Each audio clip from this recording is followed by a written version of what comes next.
Hai sob, selamat datang di channel Wardijime. Saat ini kalian sedang menyaksikan playlist Talk Therapy dari channel Wardijime.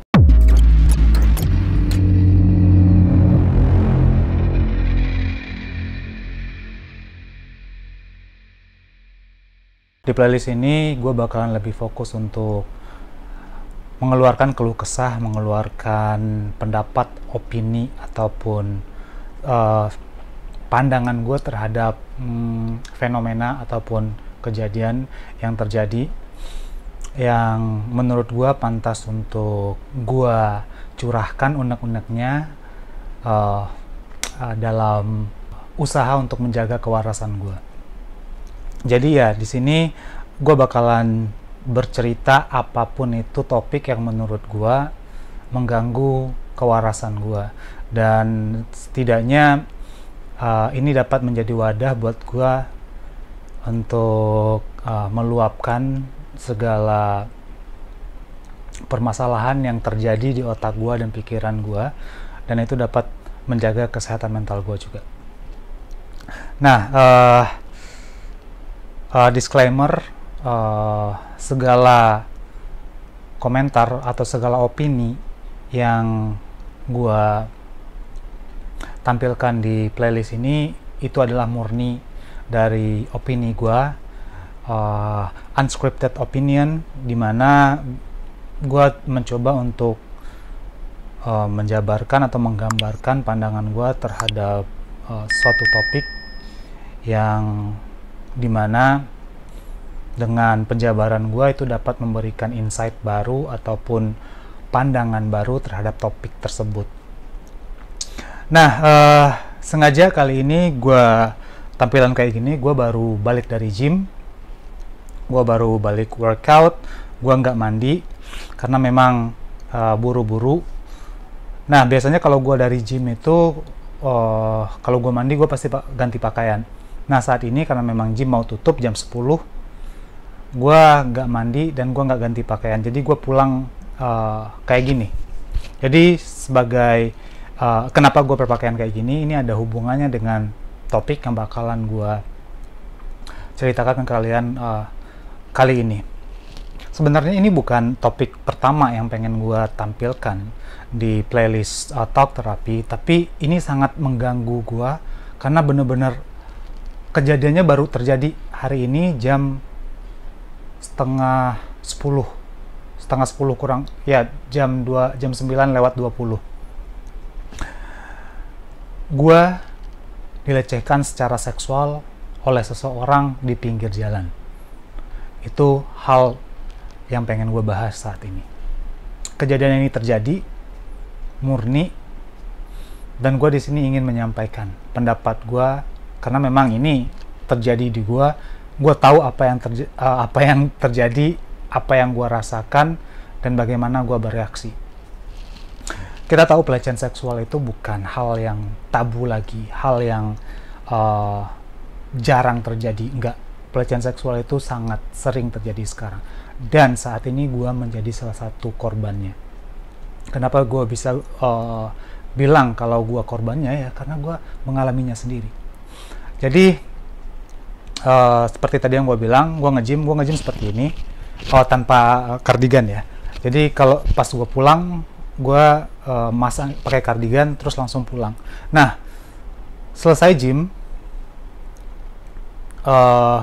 kalian kalau tahu, gue gym di Kuningan City. Kalau kalian tahu Kuningan City itu, di depan Kuningan City itu ada pedestrian yang sangat luas. Kalian bisa atau mungkin nanti gue tampilkan bentuk pedestriannya, atau mungkin gua insert aja di sini ya, pedestriannya seperti ini. Nah, kalau juga kalian sudah pernah melihat Citayam Fashion Week yang dilakukan di depan Kuningan City itu, nah disitulah pedestriannya. Di pedestrian itu ada bench atau bangku-bangku yang memang khusus ya, ditanam di situ, ditaruh di situ untuk duduk-duduk, sekedar kalian mungkin nunggu bus atau nunggu angkot, atau cuman sekedar duduk-duduk aja. Di situ ada bangku, beberapa bangku yang memang disediakan di sana untuk pengunjung. Nah, gue balik dari gym, langsung turun ke bawah, dan gue duduk di salah satu bangkunya yang mana deket dari salah satu gate masuk Kuningan City. Gue duduk aja sambil main HP, terus tiba-tiba ada seseorang yang sebenarnya absurd, kalau dibilang absurd, weird, ganjil lah pokoknya. Tiba-tiba itu pedestrian kan luas, mungkin luasnya, lebarnya itu mungkin kira-kira 7 meter ada kali ya, kan luas banget. Nah tiba-tiba ada laki-laki bawa motornya ke depan, ke atas pedestrian itu. Karena memang gua nggak peduli dengan yang terjadi di depan gua tetap main HP. Terus tiba-tiba si orang yang bawa motor ini muter di depan gua, di kursi gua, di depan tempat gua duduk. Terus gua kira nih orang yang istilahnya mungkin salah jalan atau kayak gimana, karena pas di samping gua itu sekitar 5 meter itu ada satpam yang ngejagain gate masuk Kuningan City. Nah ketika dia di depan gua muter jarak 1 meter dari depan gua tetap main HP karena memang kemanapun gue selalu pakai headset. Kalau nggak headset gue pakai earpiece. Jadi tiba-tiba dia menodongkan badannya ke arah gua. Oh, orang ini bertanya. Lalu gue buka earpiece gue. Terus karena memang dia pakai masker, suaranya kedengeran. Terus gue agak sedikit berdiri. Terus tiba-tiba nih orang nanya, mau pulang bareng nggak? Anjir, gue kaget dong. Pertama kali gue kaget. Terus langsung gue jawab, oh enggak, makasih. Gue bilang gue ada yang jemput. Terus tiba-tiba dia nggak pergi. Dia nanya aja, oh badannya bagus banget ya, kering gitu. Gue pakainya kayak gini loh, kayak gini. Gue nggak kebuka, kayak gini. Gue nggak maksud gue pakai kardigan kayak gini gitu. Nah tiba-tiba, oh ya terima kasih, gue bilang kayak gitu. Terus dia nanya-nanya lagi di mana gue tinggal, terus gue nge-gym di mana. Gue jawab gue nge-gym di sini di atas. Terus gue duduk, dia nanya lagi, dia nanya ke gue, terus karena memang gue udah pasang earpiece, apa ya? Gue berusaha untuk sopan, gue berusaha untuk menghargai orang yang ngajak gua ngobrol. Mungkin saat itu gue udah ngerasa aneh karena memang saat itu udah nanya macem-macem. Gua refuse, gua tolak tawarannya tuh, tapi dia tetap aja nanya-nanya. Gua duduk lagi, earpiece gua pakai, terus dia nanya lagi ke gua. Terus karena memang suaranya kecil, atau mungkin gue nggak tahu suaranya itu dikecilin kayak gimana, dia pakai masker juga. Gue buka, terus gue agak sedikit mendekat ke arah dia. Gue berdiri di bangku, gue mendekat ke arah dia karena di sini gue berusaha untuk menghargai, walaupun gue nggak kenal, gue berusaha untuk menghargai. Terus karena memang mungkin gue nggak tahu, pikiran gue saat itu gue nggak ngerti, cuman bodohnya gue, kenapa gue harus sepolite itu, ngerti nggak sih? Kenapa gue harus sopan itu? Kenapa gue nggak menghiraukan saja? Tapi enggak, saat itu gue berdiri. Terus tiba-tiba dia nanya ke gue, badannya kok bisa sekering itu sih? Bagus katanya. Oh iya, makasih. Pas gue mau bilang makasih, kan gue masih deket tuh sama dia, masih sejangkauan tangannya dia. Tiba-tiba dia ngomong ke gue nggak denger apa gue bilang. Langsung dia megang dada gue, colek kayak gitu. Boleh gue pegang? Anjing, saat itu gue nggak ngerti bego atau kayak gimana. Gue kaku, anjir. Gue kaku, gue shock. Berapa detik gue cuma bilang, hah? Gue kaget. Terus tiba-tiba dia bilang maaf. Langsung dia gas motornya dia. Baru gue sadar di situ, setelah dia agak jauh, gue tersadar, anjir, kenapa nggak gue Paul, kenapa nggak gue kejar gitu loh. Cuman I was stunned, gue shock banget. Dan mungkin itu ya yang disebut orang itu tonic immobility ya. Ya mungkin ini yang disebut orang itu, gue terkena tonic immobility, yang dimana tiba-tiba tubuh gue kaku aja beberapa detik, terus baru gue sadar. Mungkin ini yang dialami oleh korban-korban pelecehan itu, yang nggak bisa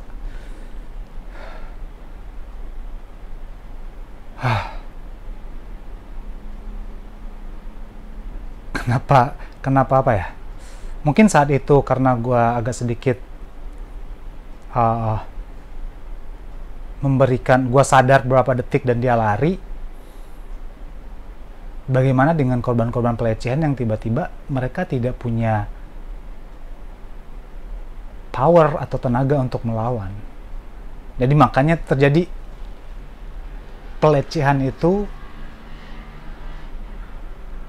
Gue kesel, sumpah. Gue kesel, gue marah banget. Gue setelah terjadi kejadian itu, berbagai emosi itu berkecamuk di diri gue. Gue menyalahkan diri gue menyalahkan orang sekitar, karena di situ ada satpam. Mungkin satpamnya ngeliat atau enggak, tapi setidaknya gue nggak ngerti. Pokoknya di dalam kondisi kayak gitu, emosi gue itu bercampur aduk. Gue malu, anjir. Gue ngerasa malu, gue ngerasa jijik, anjir. Gue ngerasa jijik banget ke diri gue ngerasa jijik banget ke orang itu, dan gue marah ke diri gue kenapa gue gak kejar. Tapi saat itu gue gak bisa melakukan apa-apa saat pelecehan itu terjadi. Gue bener-bener marah, gue bener-bener emosi. Dan orang atau laki-laki yang melakukan hal tersebut ke gue itu mungkin baru 25-an umurnya, anjir. Bukan orang tua. Maksud gue, apa yang terjadi dengan generasi muda sekarang? Mereka melakukan hal tersebut terang-terangan. Anjir, kenapa gue nggak tarik kepalanya, gue empasin ke lantai? Beneran deh. Maksud gue ketika saat itu harusnya gue bisa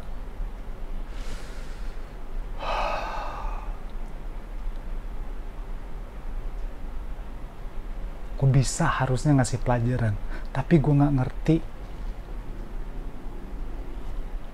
Saat itu badan gue kaku banget. Dan ini ngebawa lagi flashback ketika gue SMA. Pelecehan pertama kali terjadi ke gue. Jadi saat itu gue bersekolah di sebuah SMA negeri di kampung halaman gue.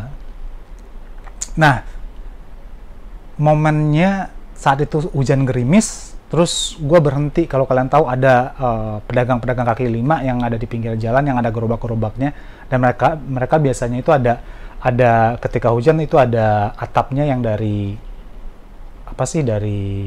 plastik kayak gitu. Nah, gue berhenti di situ, gue berteduh juga di situ. Di belakang gue ada orang duduk, oknum. Terus tiba-tiba, karena gue tuh bertiga dengan teman gue, berteduh di depannya dia. Terus tiba-tiba dia colek pantat gue, colek pas di belahan pantat gue. Dan rasa yang gue rasain saat itu, kekakuan atau ketakutan yang gue rasain saat itu, gue rasain juga tadi. Makanya menurut gue sih,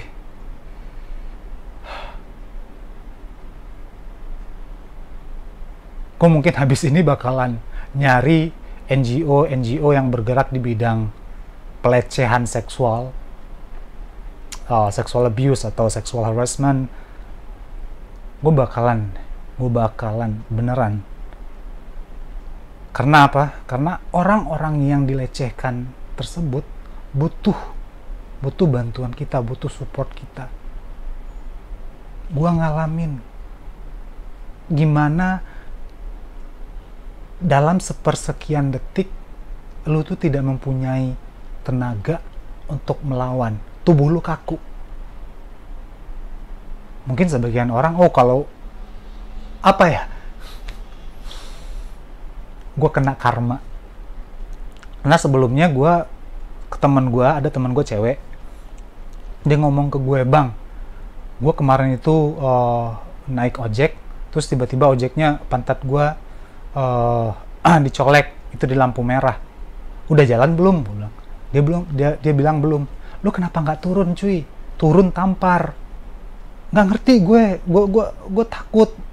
Gue tiba-tiba gue ngebleng aja. Dan hal tersebut gue rasain. Gue nggak ngerti. Oh my God, kenapa nggak gue kejar? Kenapa nggak gue harusnya tuh gue kejar, ya, gue tarik dia dari motornya. Tapi memang itulah yang terjadi. Kita nggak bisa ngelakuin apa-apa saat kejadian itu terjadi. Itu di depan umum. Ada apa dengan generasi atau ada apa dengan masyarakat sekarang yang begitu terang-terangannya, yang begitu berani melakukan sexual abuse, sexual harassment di public area.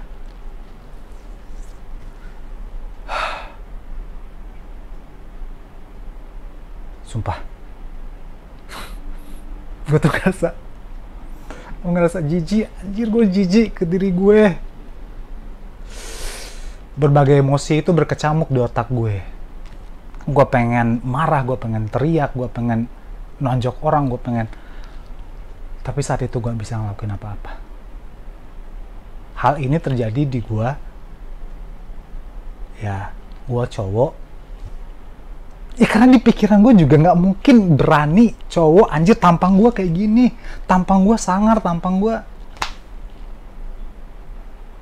ada yang berani.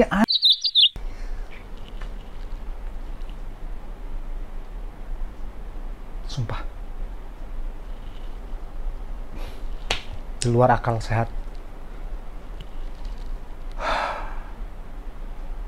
Itu muda, jauh lebih muda daripada gue bisa ngelihat dari mukanya walaupun ditutupin masker. Umur semuda itu aja berani, anjir. Berani sama orang yang tampangnya kayak gini, tampangnya sangar kayak gini. Ada apa di pikiran mereka? Begitu juga dengan, menurut gue, korban-korban harassment yang lain, apalagi cewek.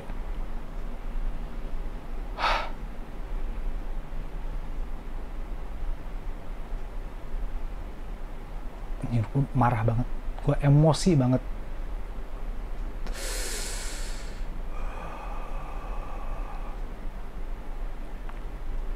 Gue yang digituin aja, gue dicolek dada gue kayak gini. Malu, anjir, malu. Malu di pikiran gue itu berasanya yang ada di sana ngelihat gue, salah lu sendiri sih ngapain pakai baju kayak gitu. Salah lu sendiri sih ngapain juga memperlihatkan badan kayak gitu.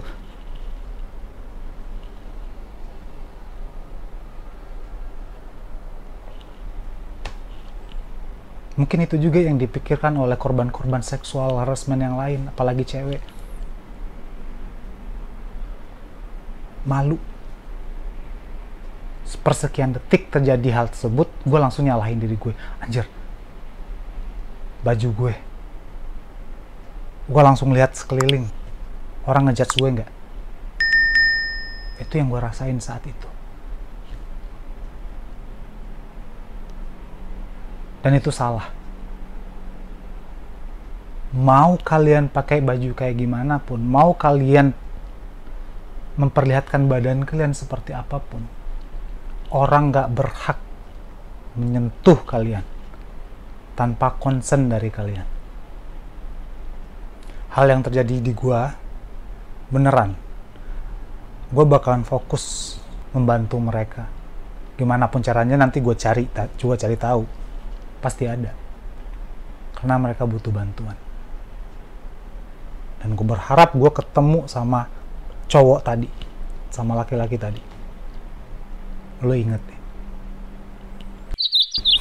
colek. Malu.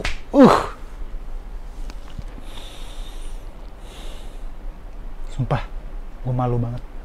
Marah, malu, berkecamuk di otak gue.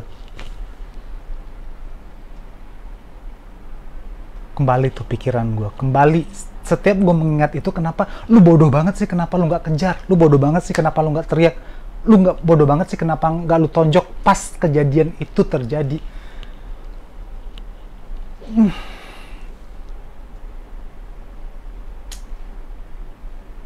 Badan gua itu kaku.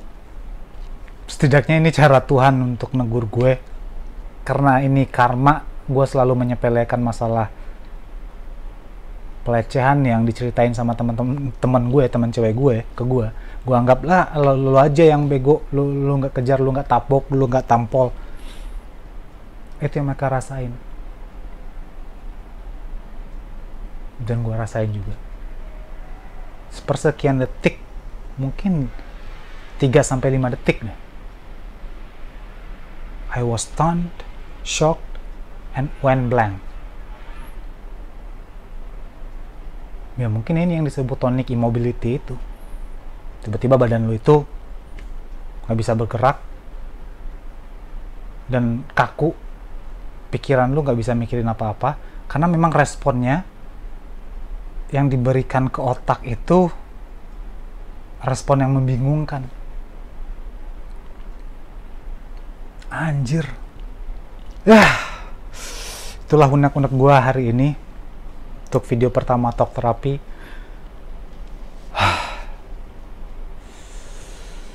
Jadi ya, gue bakalan berusaha mencari jalan gimana gue bisa membantu atau menjadi bagian dari orang-orang yang membantu korban-korban dari pelecehan, terutama pelecehan seksual. Karena pelecehan seksual itu emosinya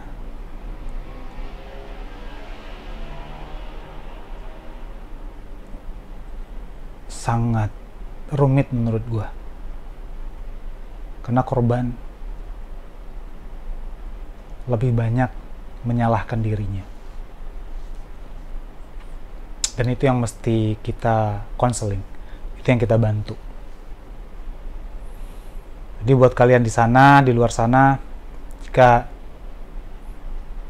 hal tersebut terjadi ke kalian, pelecehan seperti apapun itu, kalau orangnya lari atau orangnya masih bisa kalian kejar, jambak aja, tarik dari motor. Kalau dia pakai motor, tarik aja dari motor, jatuh, kalian nggak salah kok. Semoga aja gue bisa nemuin tuh orang.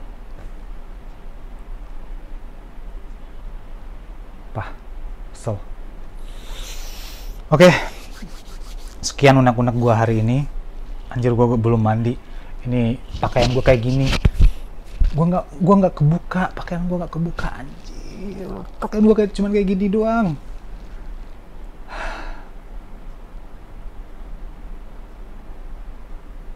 Ya sudahlah. Ini cara Tuhan menegur gue, biar gue lebih aware. Hal tersebut bisa terjadi dimanapun, ke siapapun. Bagaimana kabarnya orang-orang yang jauh lebih lemah daripada gue? Ya. Itu ingat, kalian juga harus ingat, seseorang yang menyentuh tubuh kalian tanpa konsen atau persetujuan dari kalian, itu sudah termasuk pelecehan. Kalian berhak untuk membela diri. Kalau kalian takut, teriak aja. Oke. Sampai jumpa di Talk Therapy berikutnya. Jangan lupa like, jangan lupa subscribe, jangan lupa share ke teman-teman kalian. Karena playlist ini menurut gue penting untuk diketahui oleh orang lain, oleh teman-teman kalian. Karena apa? Di sini gue mencoba untuk bikin kalian aware terhadap isu-isu yang terjadi, ya setidaknya dapat memberikan insight atau masukan atau pendapat atau pengetahuan baru. Ya jangan lupa untuk nyalakan juga notification-nya, dan tetap waspada, tetap bahagia, dan tetap jaga diri kalian. Dan yang terpenting, kewarasan. Bye-bye.